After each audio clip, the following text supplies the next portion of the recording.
तो hey guys, आज के इस वीडियो लेक्चर में आप कॉजिटिव वर्ब का प्रयोग कैसे किया जाता है वो सीखेंगे। कॉजिटिव वर्ब क्या होता है, कौन कौन से होते हैं, इस वीडियो लेक्चर में आप सीखेंगे सभी कंसेप्ट के साथ। तो कॉजिटिव वर्ब का प्रयोग तब किया जाता है गाइज, जब सब्जेक्ट काम स्वयं न करके किसी थर्ड पर्सन से करवा रहा है, तब उसे हम कॉजिटिव वर्ब कहते हैं। यानी सब्जेक्ट जो हो काम को स्वयं नहीं कर रहा, किसी थर्ड पर्सन या तीसरे व्यक्ति से करवा रहा है, तो उसे हम पॉजिटिव वर्ब कहते हैं। जैसे मैं एक एग्जांपल अगर बोलूँ, राम पत्र लिखवाता है, राम पत्र लिखवाता है। तो गाइज, इसमें जो राम है वो जो पत्र लिख रहा है वो स्वयं का काम नहीं कर रहा है, नहीं, पत्र का जो काम किसी तीसरे व्यक्ति से वो करवा रहा है राम, तो इसे हम पॉजिटिव वर्ब कहते हैं। नहीं, राम स्वयं नहीं कर रहा है, कामों किसी अन्य व्यक्ति से करवा रहा है, तो इसे हम पॉजिटिव वर्ब कहते हैं। और पॉजिटिव वर्ब कितने होते हैं? तो पॉजिटिव वर्ब होते हैं दो, एक होता है गेट और एक होता है मेक।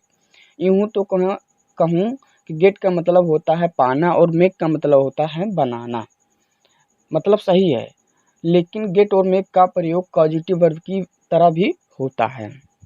अब तो पॉजिटिव वर्ब क्या होता है और कितने होते हैं ये तो आप जान गए। अब पॉजिटिव वर्ब गेट और मेक होते हैं। अब गेट का प्रयोग कहाँ करना है और मेक का प्रयोग कहाँ करना है ये जानना बहुत ही ज़रूरी है। तो गेट का प्रयोग कहाँ करना है वो सबसे पहले आप सीखिए। गेट का प्रयोग निर्जीव चीज़ों के साथ होता है। गेट का प्रयोग निर्जीव चीज़ों के साथ होता है, नॉन लिविंग के साथ होता है। ये तो होगा कहाँ प्रयोग करते हैं। अभी मेक का प्रयोग मैं बता रहा हूँ।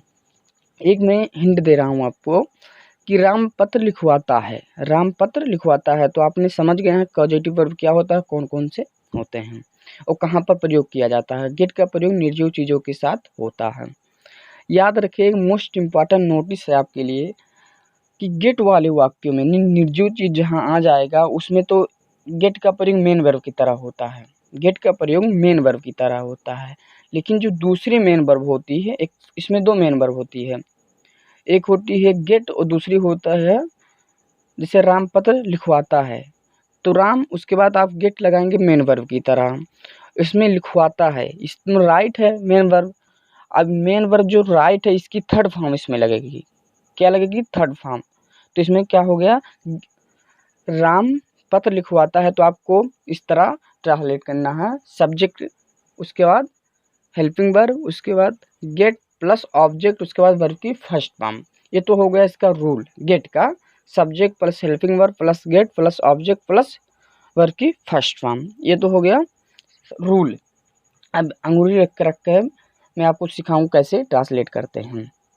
राम पत्र लिखवाता है, राम पत्र लिखवाता है, तो सब्जेक्ट इसमें क्या हो गया? राम, उसके बाद हेल्पिंग वर्ब लगाएंगे, तो ये कौन सा टेंस है? Present indefinite. प्रेजेंट इंडिफिनिट में सब्जेक्ट के साथ यस ही यस लगता है, तो मेन वर्ब की तरह हम गेट का प्रयोग करेंगे, तो गेट्स इसमें हो जाएगा। उसके बाद ऑब्जेक्ट क्या है? पत्र, द लेटर, उसके बाद लिखवाता है, ये क्या है? ये लिखवाता है, मैंने इसको लिखना हम बोलें तो इसमें लिखना का मतलब होता है राइट। अब इसको हमको फर्स्ट फॉर्म, इसका हम थर्ड फॉर्म कहाँ पर प्रयोग करेंगे? गेट में। गेट में जो दूसरी मेन वर्ब उसे हम दूसरी मेन वर्ब करेंगे, लिखवाता को, यानी लिखना को मैं दूसरा मेन वर्ब बोलूँगा, तो राइट हो गया। राइट के थर्ड फॉर्म क्या हो गया? रिटन। तो Ram gets the letter written, ये हो सेंटेंस करेक्ट है। दूसरा एग्जाम्पल क्या है?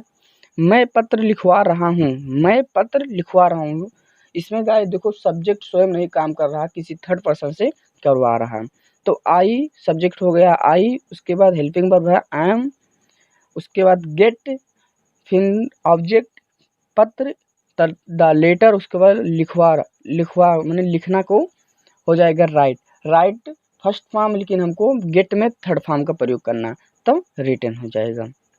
तीसरा एग्जाम्पल है, वह खाना बना चुकी है, वह खाना बनवा चुकी है, वह खाना बनवा चुकी है, तो सब्जेक्ट हो गया सी, उसके बाद हैज, उसके बाद गाइस सेंटेंस के अनुसार ये जो गेट है उसका फॉर्म बदलता रहता है, ये नोटिस आप करना, ये रूल है कि टेंस के अनुसार आपको गेट का प्रयोग करना रहता है। जैसे गेट, गॉट, ये इसका थर्ड फॉर्म, तीनों फॉर्म होती है, फर्स्ट, सेकंड एंड थर्ड।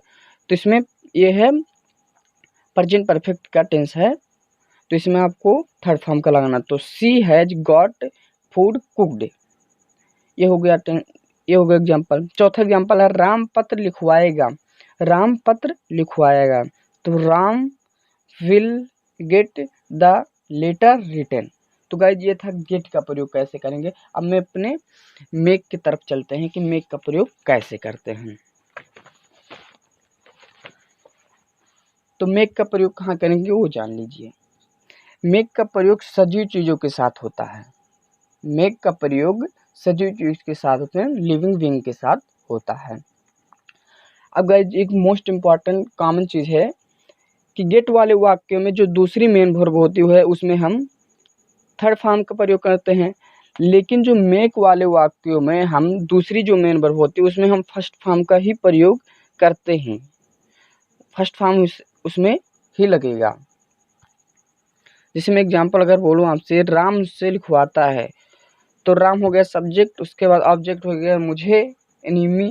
तो इसमें क्या है, आपको लिखना का जो काम करना है, राम मुझसे लिखवाता है, तो लिखना का जो काम है राइट हो जाएगा। लेकिन राइट हो जाएगा, इसमें थर्ड फॉर्म नहीं लगेगा, गेट में केवल ही थर्ड फॉर्म लगेगा, मेक में फर्स्ट फॉर्म ही रहेगा। तो आई होप आपको समझ में आ गया हो कि मेक का प्रयोग कहाँ किया जाता है। और मेक के साथ आपको दूसरी मेक को मेन वर्ब की तरह प्रयोग करेंगे, लेकिन दूसरी जो मेन वर्ब हो गया उसका प्रयोग फर्स्ट फॉर्म ही रहेगा। अब रूल क्या होता है वो देख लीजिए। Subject plus helping verb plus make, उसके बाद ऑब्जेक्ट, उसके बाद वर्ब की फर्स्ट फॉर्म, ये तो है रूल। अब एग्जाम्पल क्या है, पहला एग्जाम्पल हमारा, राम मुझसे लिखवाता है, राम मुझसे लिखवाता, राम स्वयं ने करके तीसरे व्यक्ति से करवा रहा, और साथ में इसमें देखो लिविंग है मी। तो सब्जेक्ट हो गया राम, हेल्पिंग वर्ब हो गया, यहाँ कौन सा टेंस है, ये है प्रेजेंट इंडेफिनिट टेंस है। तो सब्जेक्ट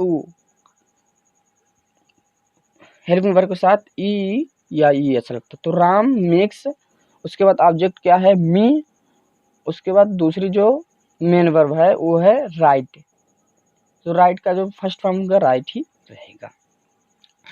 दूसरा एग्जांपल है मैं तुमसे लिखवाता हूँ, मैं तुमसे लिखवाता हूँ, तो I make you right, I make you right. तीसरा एग्जांपल है तुम मुझे भिजवाते हो, तुम मुझे भिजवाते हो, तो you make me go, you make me go. तो गाइज आपको यह वीडियो कैसा लगे कमेंट में ज़रूर बताएं। यदि आप हमारे चैनल पर नया हो तो आप जानते हैं क्या करना है, यदि आप हमारे चैनल पर नया हो तो चैनल को